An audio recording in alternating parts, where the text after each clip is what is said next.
If you've placed a P2P order on ByBit and need to cancel it, here's how to do it step by step without overcomplicating anything.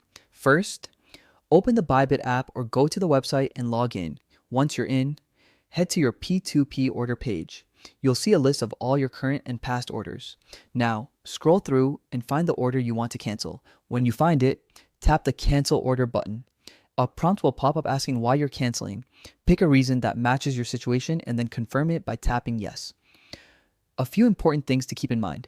Don't cancel an order if you've already made a payment, as that can cause disputes, delays, or even get your account flagged. Most of the time, only the buyer can cancel an order, especially if it's still in the payment or coin release stage.